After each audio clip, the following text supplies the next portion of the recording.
Hello, everyone. Welcome into episode 39 of the Four Quarters podcast powered by Four Quarters Media. I'm your host, Tyler Bennett, here with you once again. Episode 39 marks the start of our season 2 finale week. And before we get into the interviews and everything else, small error, I guess, on my end, a lack of realization, if you will. I use Adobe After Effects to put everything together. Realized it only allows you to do 3 hours max in a video. That doesn't cut it for this week's episodes. So we had to adjust on the fly. We're going to release each interview in its own parts 1 to 4 or 1 to 5, whatever the day brings. So it's all going to be one kind of feature show. You're going to hear this intro on every one of episode 39's interviews, so apologies in advance. But all the content is going to be there for you. You can pick and choose who you want to listen to at any given time and go from there.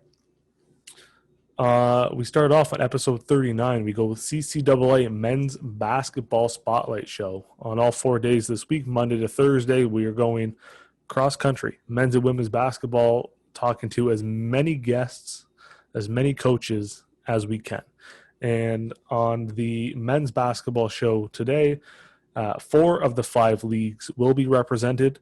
We unfortunately had all of our media requests to the RSEQ in Quebec go unanswered, which is fine, which is okay. No hard feelings at all by any means. 2020 has been a year. Things happen, things come up. People aren't in the office. People aren't even working at the moment. Who knows what circumstances the individuals are under that I reached out to. We'll continue to try and get more Quebec content on the podcast in season 3 when the new year rolls around.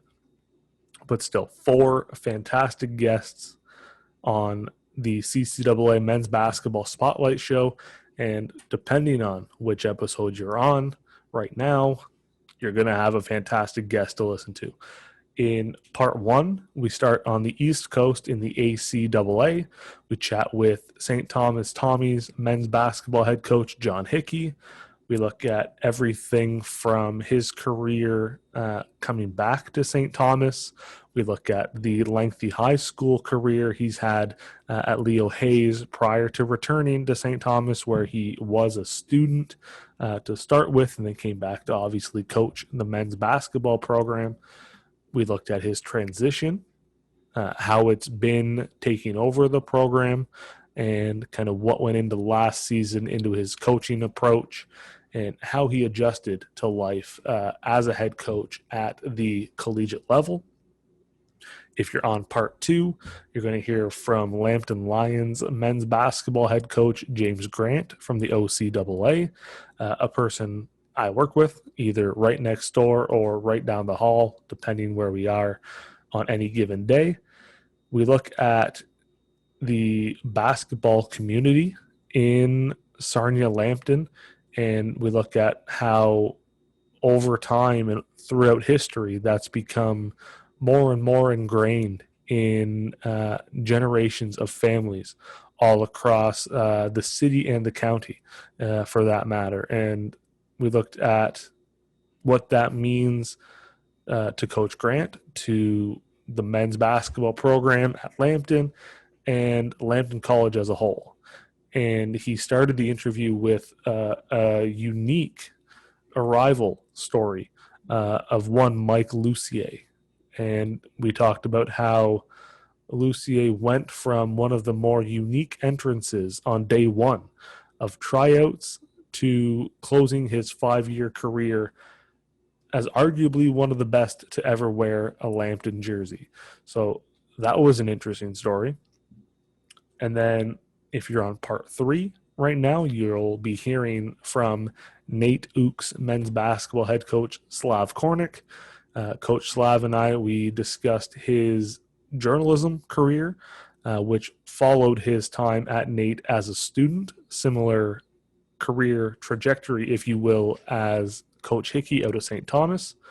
We looked at Coach Cornick's return to Nate and how his adjustment went with returning to the institution where he was a student, and how the dynamic has changed for him now coming back as a head coach for the program that he played for as a student athlete. And we also looked at the challenges and the positives that came with taking over the men's basketball program at Nate, where he sees the program going and kind of what he wants the program to embody on a daily basis.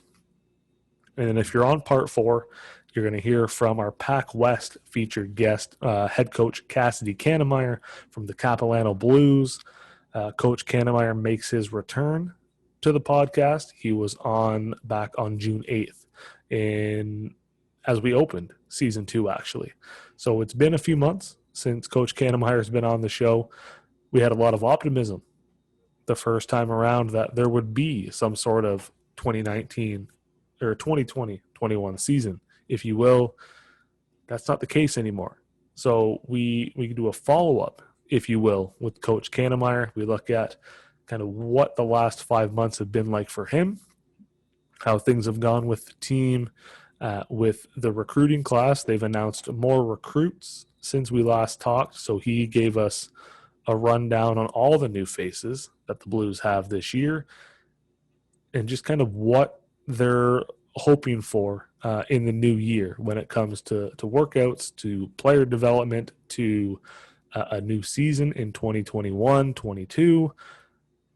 We just follow up on the first episode and pick up where we left off and just had a great chat, all in all. So whether you're on part 1 or part 3 right now, or part 4 or part 2, you're in for a good interview. Let's just say that. There's a lot of information, a lot of nuggets of wisdom from the coaches, none of which come from me. I just want to clarify that now. If you're coming into this expecting some sort of wisdom from myself, sorry to disappoint.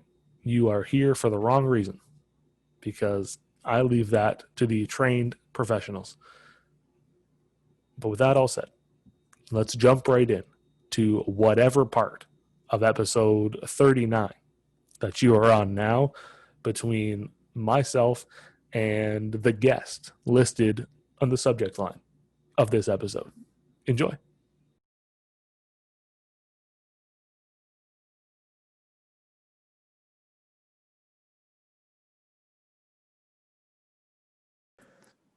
As we continue our Cross Canada men's basketball spotlight show, joined now by our OCAA men's basketball guest, someone who is right above me on the floor above, men's basketball coach at Lambton, James Grant. Coach, how are things on the second floor? If you yell loud enough, you can probably hear one another. And we wore the same shirt for this. Yeah, that wasn't planned either. We just ended up wearing the same thing. So maybe we'll have to get some new gear, Tyler. Maybe we've got too much of the same stuff. Well, everything that you get, I end up getting eventually. So it doesn't work. I guess it doesn't work that way. I don't know. We'll have to figure out, get unique stuff for each other. Right. And because I feel like every one of us, there's going to be a day where all 7 of us wear the exact same shirt. Yeah, there's definitely going to be a day. That'll be the day we get the staff photo. I'm living for that day now. We're not going to tell anybody. We're just going to wait and see when that happens. Right. And we'll be on the inside. We'll kind of plan our own kind of 2-person apparel schedule and see if everyone else kind of catches on. And by the end of it, we'll have all 7 or 8 of us in the same one shirt. Right. Kind of want to talk. We know all the stories already, so we work together a fair bit. To your probably unfortunate circumstances, you have to deal with me on a daily basis. Kind of want to talk a bit more about kind of Lambton basketball and kind of what that's kind of developed over your kind of 10, 11-year career, starting with the story of Mike Lucier. And how he ended his career, obviously being the all-time leading scorer at Lambton. He has his banner and face hanging down in the den. When he rolled into tryouts, did you ever see this kind of playing out? And how did he literally roll in to men's basketball tryouts? Right. Yeah. So I spent the first 3 years of my career here as an assistant coach, and it was a good time. And we had some decent teams and some decent players, but Lambton basketball really had never really seen that type of like standout guy that came here and played their career and made an impact in the OCAA. So yeah, it was my first day as a head coach, and we had our first open tryout. And I knew Mike. He was out in Forest, which is kind of a suburb of Sarnia.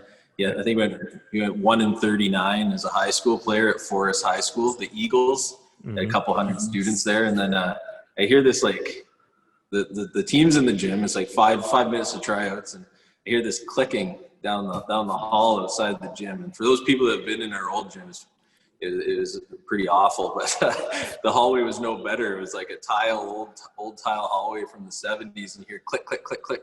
Next thing you see is this guy jump his skateboard through the like doorway into the gym, and then he like literally hits the brakes on it, picks it up, and he's like the 6'7" guy walks over to me. He's like, "Hi, coach, I'm Mike Lucier. New to Lambton College this fall. Thought I'd come try out for the basketball team." And puts his skateboard down on the bench, goes out and just starts hitting jumpers. So like, I mean, that was the beginning of Mike Lucier at Lambton. He kind of was forced to hang up his skateboard at that point. I mean, that's one of probably the more unique entrances you can have. One, right on time, which Right. CJ Sky, right, it fits that theme now in this team. Right. He must have taken a note from the Lucier playbook.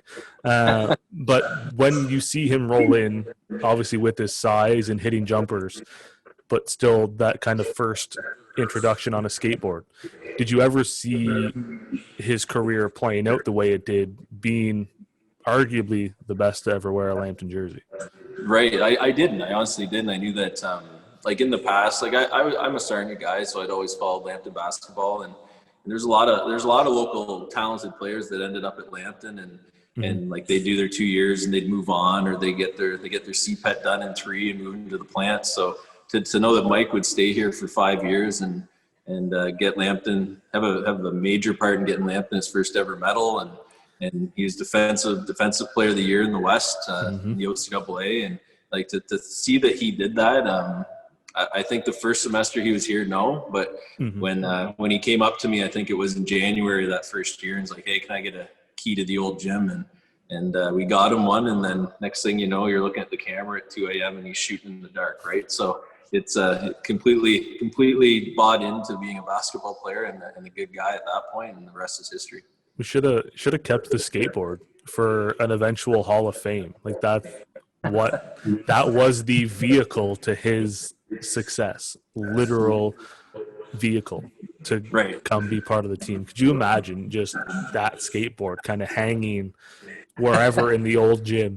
And that's what all rookies have to ride in on practice. Like they have to jump through the door like Lucier did to earn their spot on the team.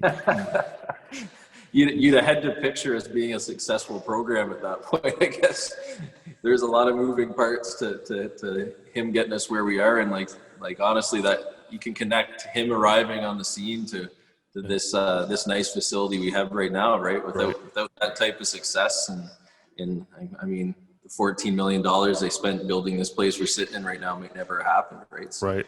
That's true. Yeah, because you're in the studio overlooking kind of the entire back half of the campus. I mean, my office, like none of this would be here if it really didn't start with him rolling in on a skateboard. Really, that kind of kick-started everything.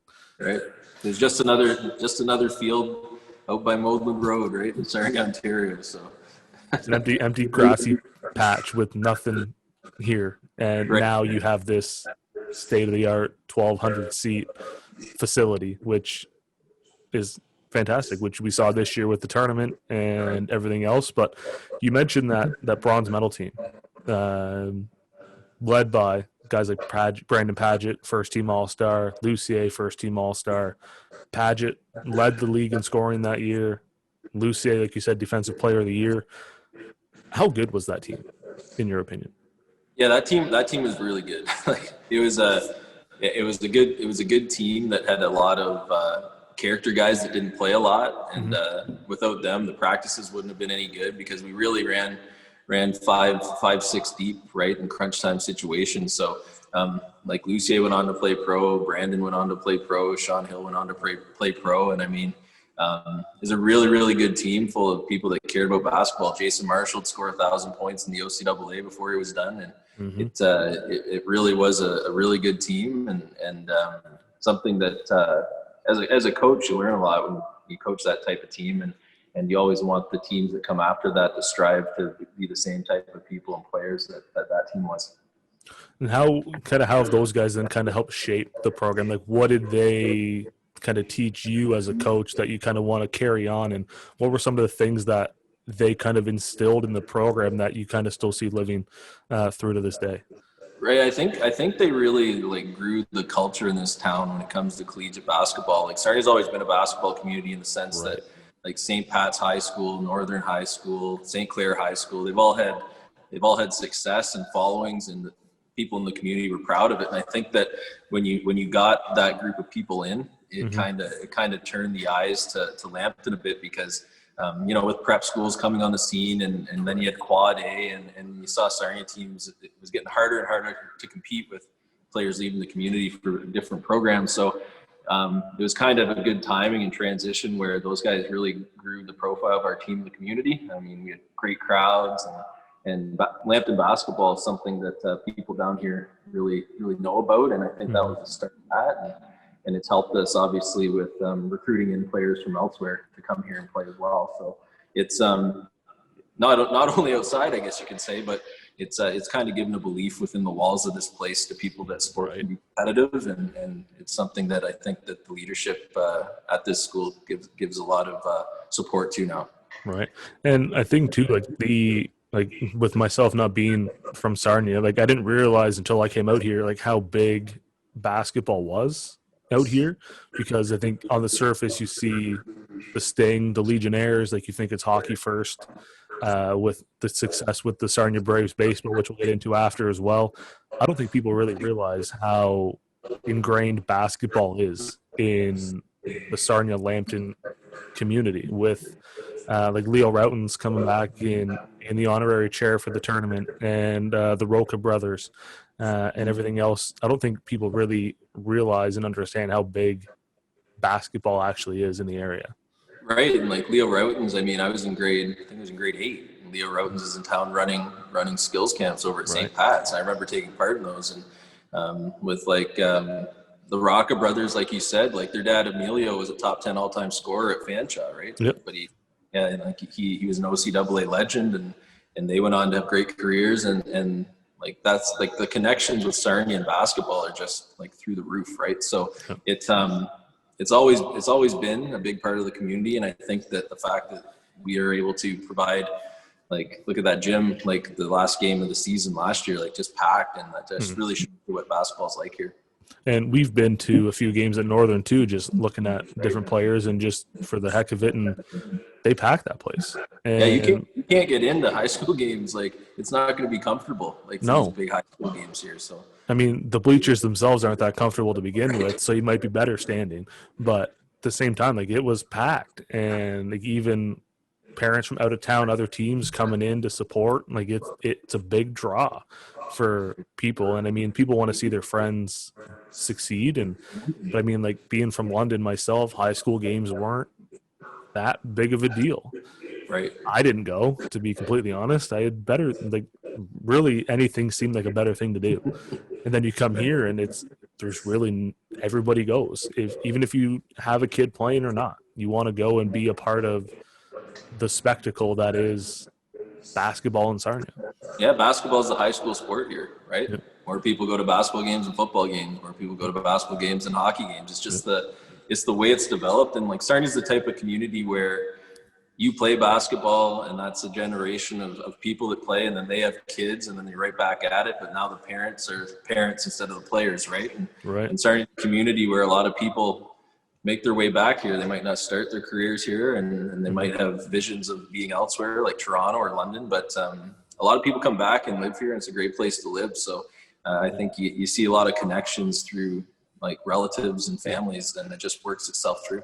Yeah, and you see the families come to games. You see like 3 or 4 generations of people in a family in the stands. You've got grandparents, parents, kids, cousins, and like on your staff with Joe Spadafora, like his kids are in the stands and he's a part of the coaching staff. But then the kids are out shooting at halftime, and it's a big family thing. And his father-in-law coached me in grade 10. Right. Like that's like and like those stories are all over here, right? Like yep. It's interesting.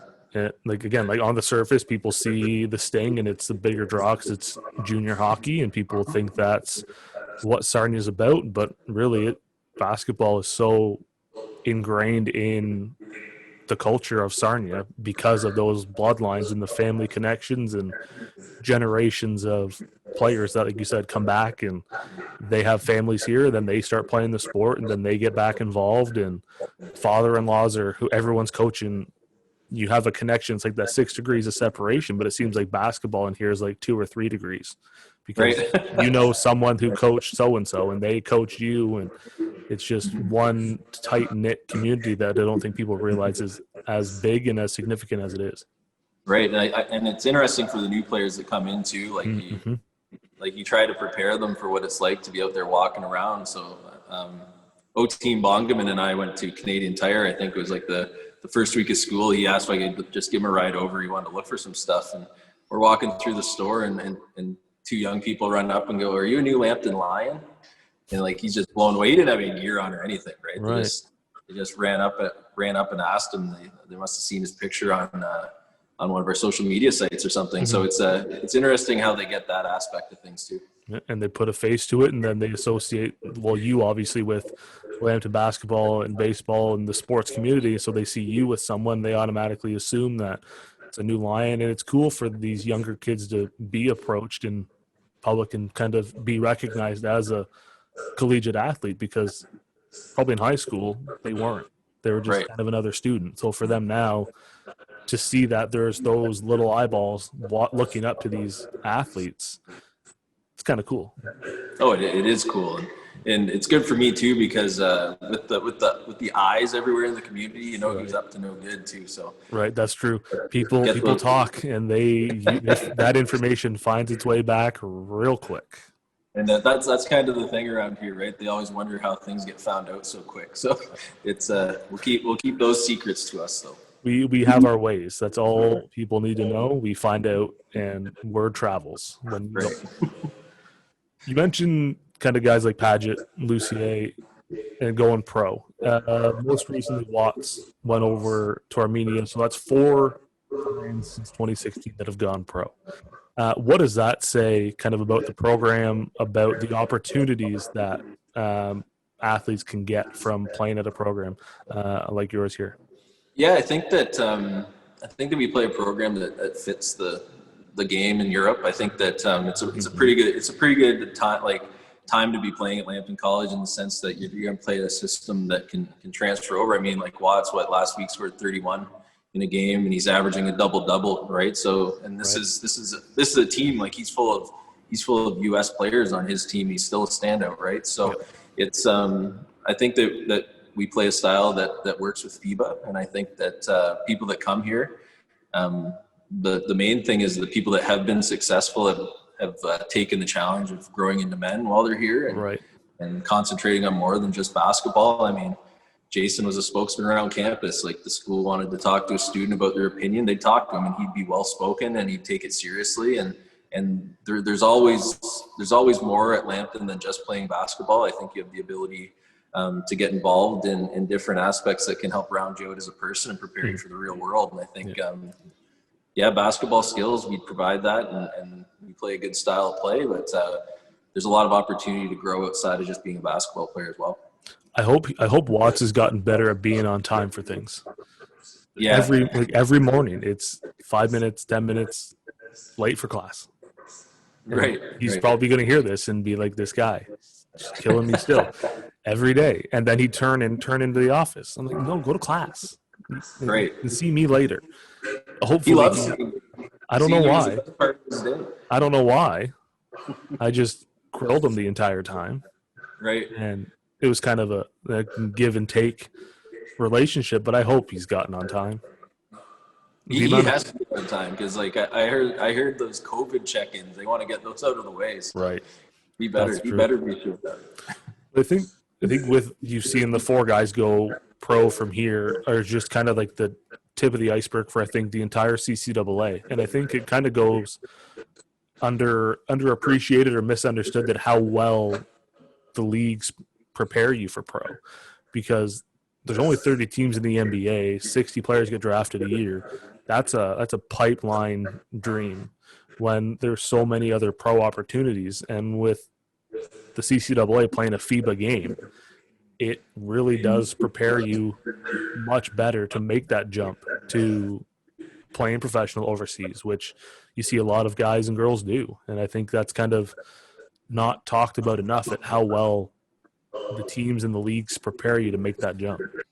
Mm-hmm. Oh, 100%. And there's so many good coaches and good facilities and just good people in Canadian basketball. I mean, we've seen like the national game start to grow a lot in the past like 10 years, and with talented players staying home now, it was bound to happen, right? And I'm just, it should be something we're proud of, that we can provide opportunities to people in this country, and to see so many go on and be successful. I think that's I think, like you said, it is just the tip of the iceberg. And I know they're saying in the NBA, when they hit the court next year, there's going to be more Canadians than ever before, and it's the number one nation outside of the NBA as well, right? So even those Canadians that do go on, and normally they'll play down south at D1 school, but they've got the opportunity to go from there to the NBA, right? So, but like for us to be able to send players to Europe and other professional leagues, I know that Mike played in for the Windsor Express for a year right here in Canada. So having those opportunities to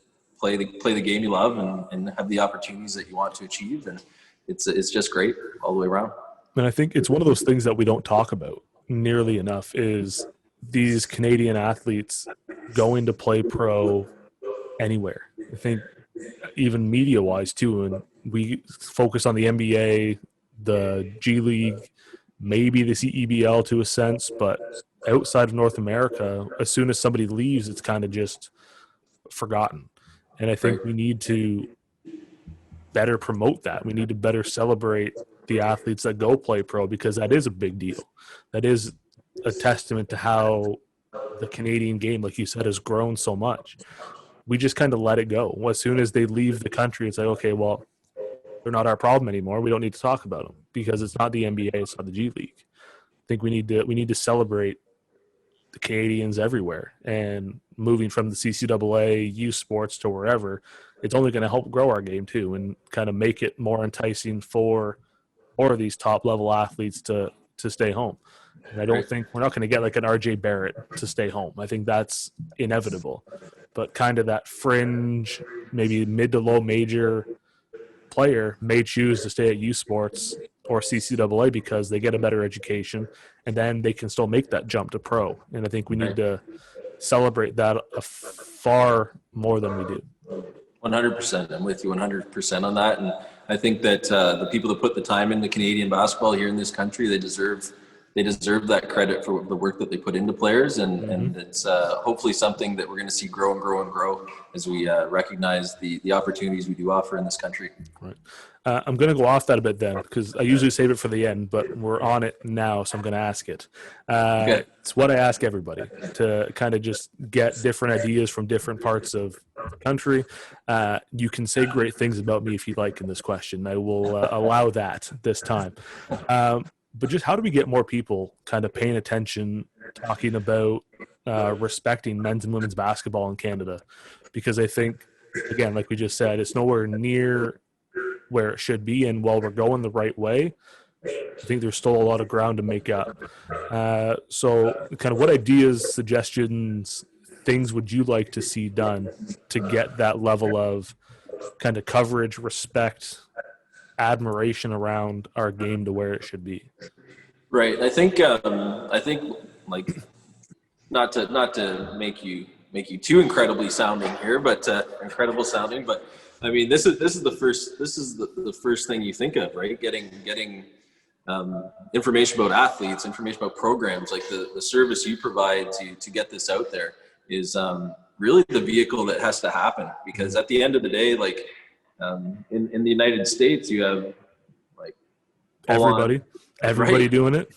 full court press on these news sites and ESPN and eight different ESPN channels where they can show everything. You can watch D3 all day long if you want, right? So really there needs to be a focus on how we're going to just get the word out there and talk to more people and showcase the athletes and just really build the brand of the country's basketball as a whole, right? So, I mean, we're doing ourselves a service, I think, for the entire sport the more we talk to more people, right? So, yeah, you hear a lot about the Raptors and you hear about the national teams and you hear about obviously the big prep schools in the country, but it goes a lot deeper than that, right? So, so I think that falls on your shoulders and your media mind to figure out how to keep expanding this, Tyler. I think you're again, we talked about the tipping or whatever the opening stages of things, and I think you're there. So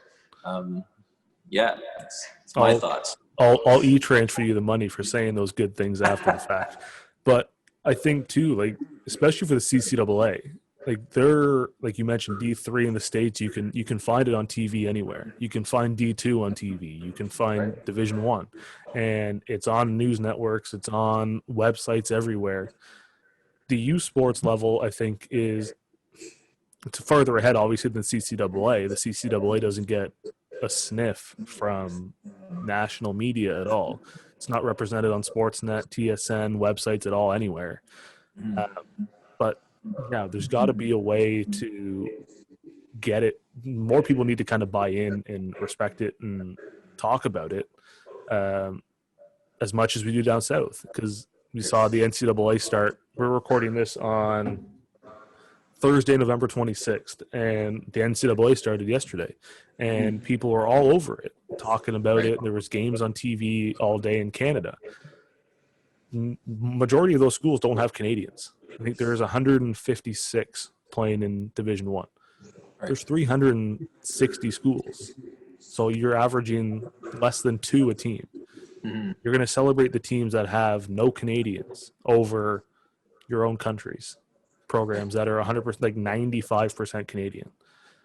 There's got to be a balance there, and we need to celebrate it just as much as we do down south, and that doesn't happen. No, and you look at, like, you know better than anybody that we're talking about just sharing our games in the conference internally. You have to use an American company, right? Like there just needs to be an overall shift in like Canadians taking the sport seriously, and it's growing. And I mean hockey's at a different spot than we are, but I think that when you're growing a game like basketball, like the same can be said. Just put a little bit of effort in and celebrate some of our successes, and people will find it interesting. If you're talking, like you don't think it's going to be interesting to people, well, yeah, maybe just going and showing a Niagara Knights Redeemer game in the middle of the prime time on Sportsnet's not going to happen, but maybe one day it could if you talked a little bit about the people involved, right? So it's got to start somewhere, and like you're doing here, highlighting people. I think that's a really, really important step. And I think when people hear like expanding coverage, they automatically go to TV, and that's financially, logistically, it just doesn't make sense, because why would you put an OCAA or a U Sports game on prime time Wednesday night, 8 o'clock? It doesn't make sense. But there are a lot of things that you can do that require little to no funding on the side to get it to where it is, that I don't think people really realize. They see big picture TV, like it's either all or nothing. There's a lot in the middle of those two extremes that can be done to get where we all want it to be. With 112 programs in Canada, I'm sure everyone's on the same page where we want it to be somewhere in that middle, not nothing, not full extreme right now, but kind of just a slow climb, kind of like the mountain climber guy in Price is Right. Just continually progress up and then get there. And I just need people to change their mindset of, it's not you want to broadcast games on TV all week. No, that's not what we want. Just want some sort of positive coverage as opposed to nothing, which Right. is where we're kind of at. And my shoulders are getting heavy. I'm tired, but Right. I'll do my part as much Well, as I can.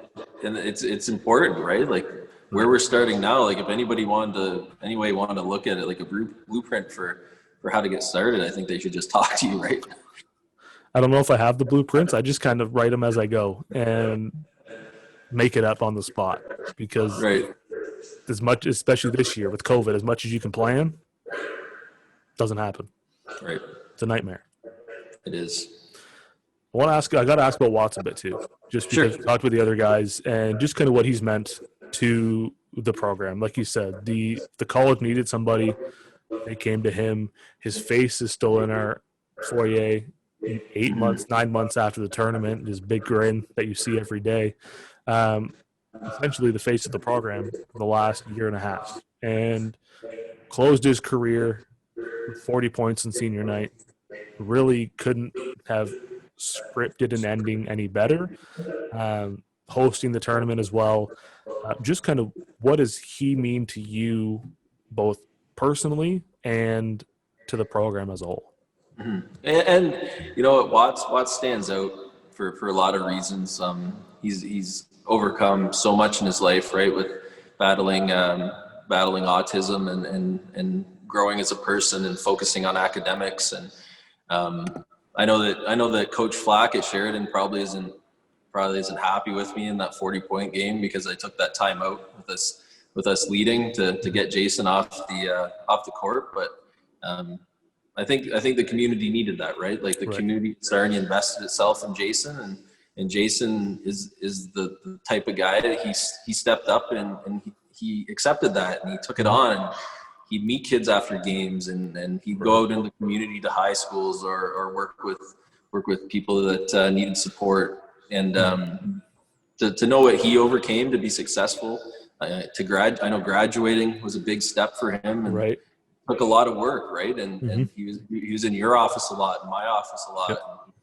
He was always looking to get that point in the right direction, right? Like when he was struggling, and when he came in, I mean, I met him he played at SC4 for 2 years, and I was over watching a game, and I talked to him, and I know when his mom talked to me as well after when he decided to come here, and I told her, I was like, I understand how you want Jason to grow up and be a good man and make good decisions, and we'll provide that for him, and this community will be there to help him do that. And I think out of everybody that's came through and benefited from our program, he's probably benefited the most. Yep.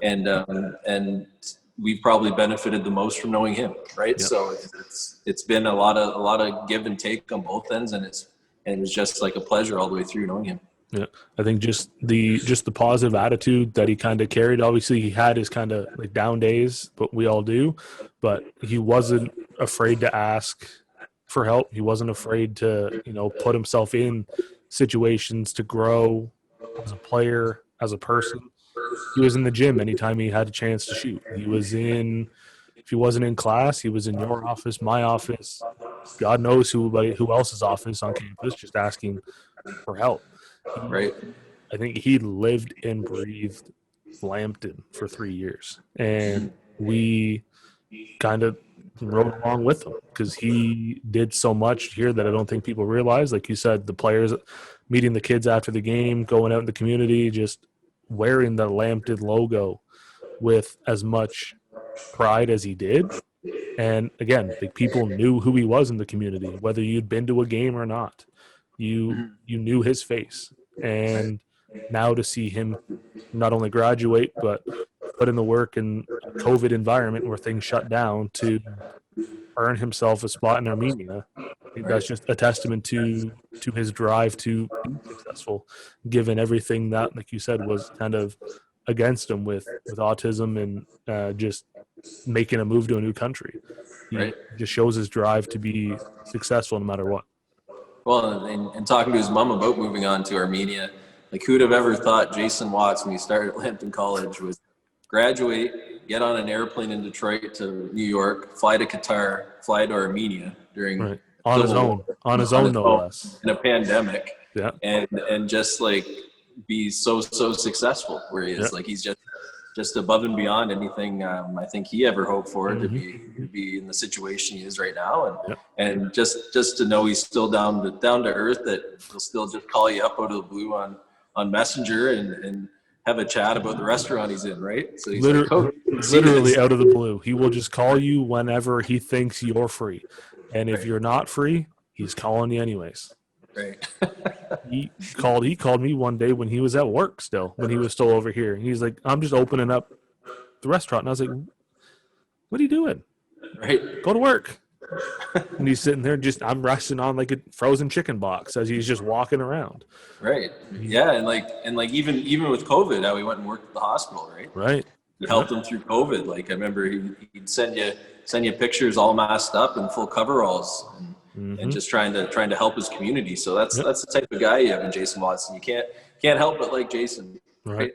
Like, you could not even know the guy, and you'd be sitting out somewhere at a restaurant, and you could just roll up and sit there and you'd enjoy it, right? So he would grab a chair, sit down. Now he'd do it 6 feet away, and you would just have a conversation, and that's what you would get. And that's who he is as a person. Like, just positive mindset, just willing to do whatever it takes to be successful. And now he's living his dream, playing professional basketball. And yeah, you couldn't ask for a better ending for him. Right. 100%. And now he's just getting started. Year one, Armenia, double, like you said. He's put in the work, it's paying off, and he's continuing to make waves in a country where he probably didn't know anything about until he went over there for the first time. Right. I'm surprised he's taking it as well too, with how close he is with his mother. Oh yeah, taking it a lot better than I think any of us thought. Yeah. So I think Cheryl would have to set him straight if he felt any other way, though. 100%. She would. She's one of the sweetest people you ever meet. But if you get on her bad side, I bet you she will knock you 85 ways from Sunday and whip you into shape real quick, and then hug you after. Right. She would tear a strip off both sides and then console you and say, "No, you're doing what I'm telling you, and I'm going to love you for it. But listen, next time." Right. 100%. 100%. Got to ask about Braves baseball a bit for you too, because it's a big year basically for you last year, hosting the tournament. Watts ends his career, and you also won provincial title in baseball. So you're the head coach, correct, of the AAA Sarnia Braves baseball team. Yeah, stuck doing that too. Because you're not busy enough as it is. You just keep yourself going 12 months of the year. You guys won the 2019 Ontario Championship with a win over Thornhill, 1-0 in the final game, which is a low-scoring affair to say the least. Just kind of what was that experience like for you, going to nationals to play against the best in the country while also experiencing a different part of Canada with the team? Oh, it was awesome. And I think back to Lions basketball and Braves baseball, it's been basically similar in how you had to approach both teams. So it's like doing the same thing twice, right? So our baseball team just got better and better and better over the years. And obviously we bring in people that have played pro and a lot of US college and stuff. And Sarnia's been a baseball community too, right? Like basketball in the winter, hockey in the winter, baseball in the summer. And just to have all these good players come back and stay in Sarnia and participate at the top level of the game that you could here. And going into a tournament where Sarnia's won twice before, but not for 60 and 25 years, right? So it was nice to win, and I would say that's probably the hardest tournament in the country to win in any sport, right? So just we may have got lucky once, but thankfully we did, because that's a lot of good memories born out of that. And then you guys get the rings in September. Did that kind of bring just all of those kind of emotions and memories just kind of flooding back for yourself and everybody?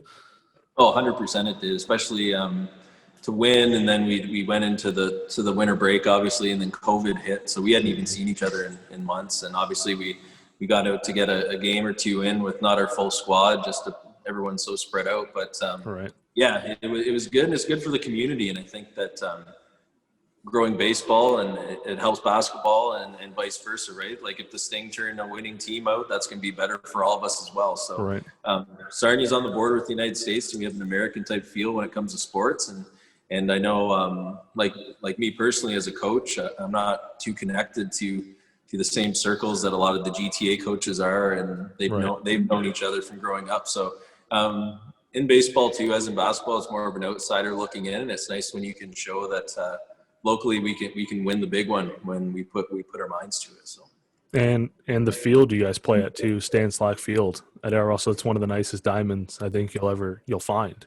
Oh yeah, it's unbelievable. I know McLean's magazine back years and years ago, a man named Eric McKenzie built Courtright Park, and as he got older, he moved to Sarnia, and we were like, hey Eric, you want to come look at our ballparks here? And so he was a former major leaguer, and he's turned Dale Russell into one of the crown jewels of baseball. Right. The city's put $1 million into that park, right? And when's the last time municipal governments put money into a baseball field? So it's just unbelievable the work Jim Biggers has done, and he's been great for our Lambton baseball program. That this would have been our second year, but just having the support of the community with baseball and the success that we've had, it's going to be good for our college program as well.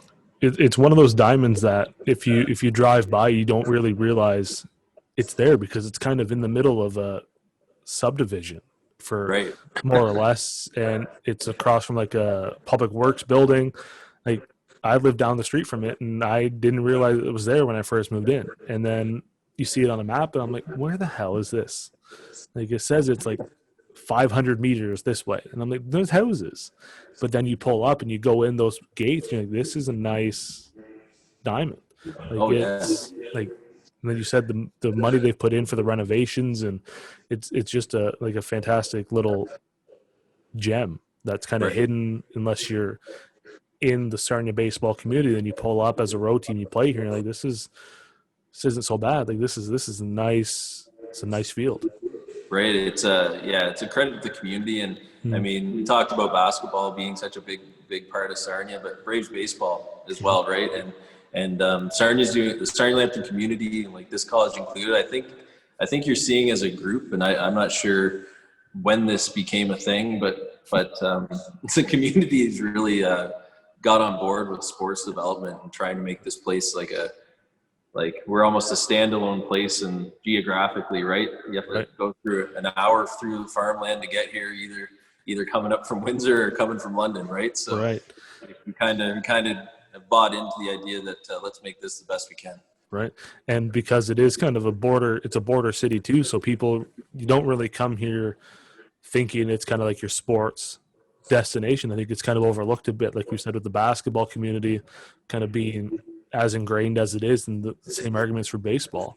And from the outside, you don't really realize how much of a sports community it is until you're in here or you go to a game that's not a Sting game, and you realize that there are a lot of passionate people about sport, whatever it is, even if it's not one of your basketball, baseball, hockey.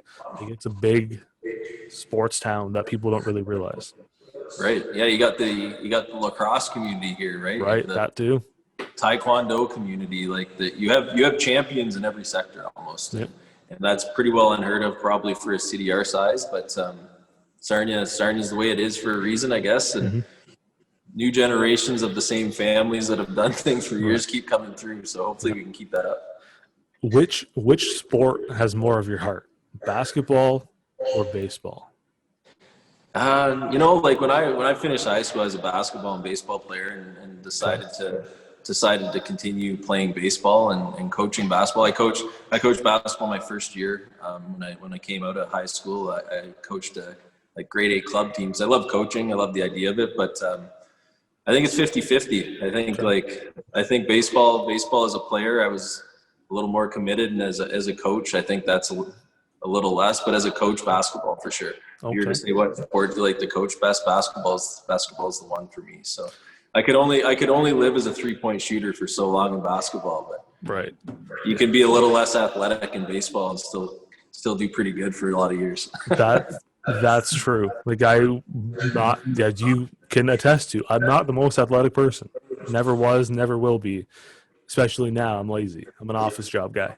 But I played baseball. I was first base because you don't have to be athletic. I was 3 steps off, 2 steps back, wait for the ball to be thrown to me, and then that's it. That's my cup of And tea. you're lefty. And you're lefty. Exactly. And Yeah. they took advantage of that.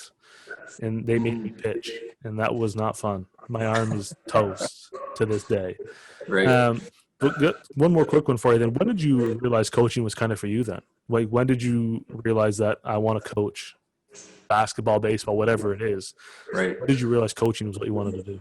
I think it was there's a man in town named Keith Sharp, and he runs hoops basketball, and Right. and again, like, I guess hoops doesn't get mentioned much because it's for like the grade 2 to grade 8 crowd, right? But thousands and thousands and thousands of kids in this community have taken part in hoops basketball, and they still do to this day.